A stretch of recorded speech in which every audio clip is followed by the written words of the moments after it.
In the small town of Clearbrook, Georgia, music class was supposed to be a safe space. But for 13-year-old Elijah Brooks, it was anything but.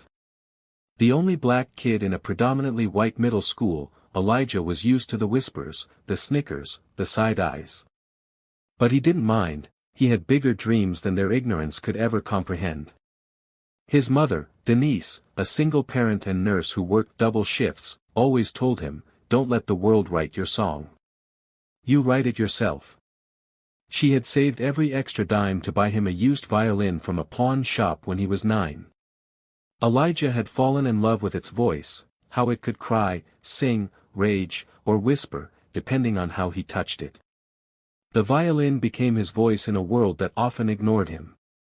But at Clearbrook Middle School, music class wasn't about art. It was about conformity. And Mr. Pennington, the sharp-nosed music teacher with a superiority complex and a hint of old Southern bias, didn't like students who stood out. Especially not Elijah. "Elijah," Pennington said one rainy Monday morning, after the class had chosen their instruments, "why don't you play the violin? It'll suit your delicate sensibilities." The class snickered. Someone whispered, "Yeah, maybe he can dance with it too." Elijah swallowed the insult. He knew what Pennington was doing, trying to embarrass him. Still, he nodded. "I'd love to," he said calmly, holding the old violin like a weapon of quiet rebellion. Pennington raised an eyebrow. "Good. You'll perform solo at the winter showcase. You have 3 weeks." Elijah didn't flinch. "Okay." As the rest of the class tittered, Elijah walked back to his chair, violin in hand. Inside, he wasn't broken. He was burning. At home, Denise saw right through her son's forced smile. "Something happened at school?" Elijah shrugged. "They picked me to perform solo. On violin." Denise's eyes lit up. "That's amazing." Elijah hesitated. "They did it to mock me. But I'm gonna show them." She nodded slowly, walked to the corner of the room, and took out a dusty old record. "This was your granddad's. Played with the Harlem Philharmonic. Blood Don't Lie, Eli." That night, Elijah practiced until his fingers ached. The bow screeched at first. The notes were messy, jagged. But he kept going. Every insult became a note.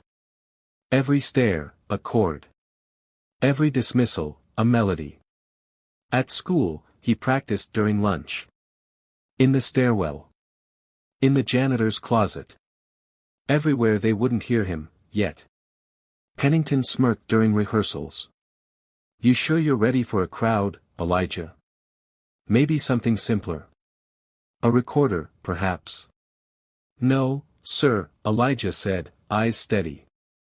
The day before the showcase, Pennington made him stay after class. "You're not fooling anyone, Elijah. You're not meant for Bach and Brahms. Stick to whatever it is you people do." Elijah didn't say a word. He just tightened his bow.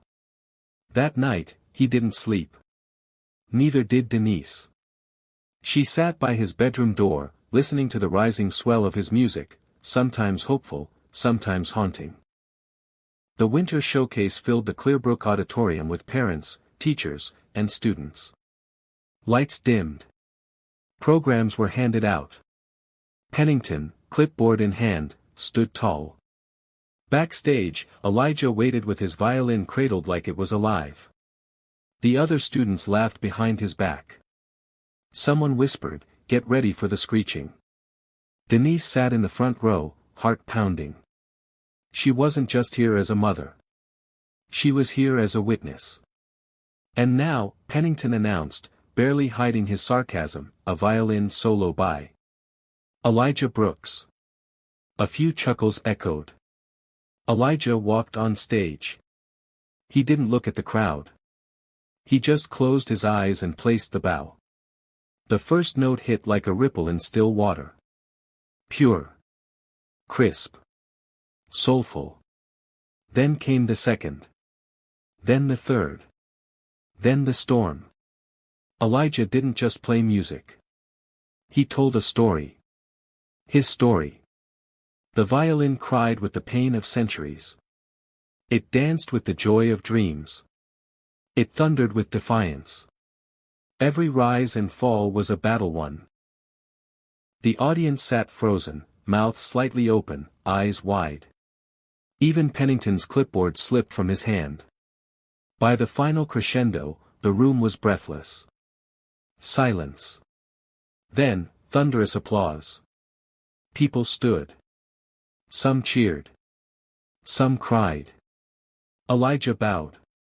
Not too deep. Just enough to show respect, but not submission.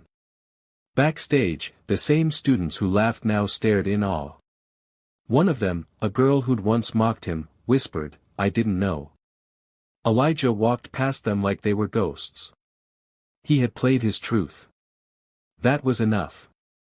The next day, Elijah's name was the buzz of Clearbrook.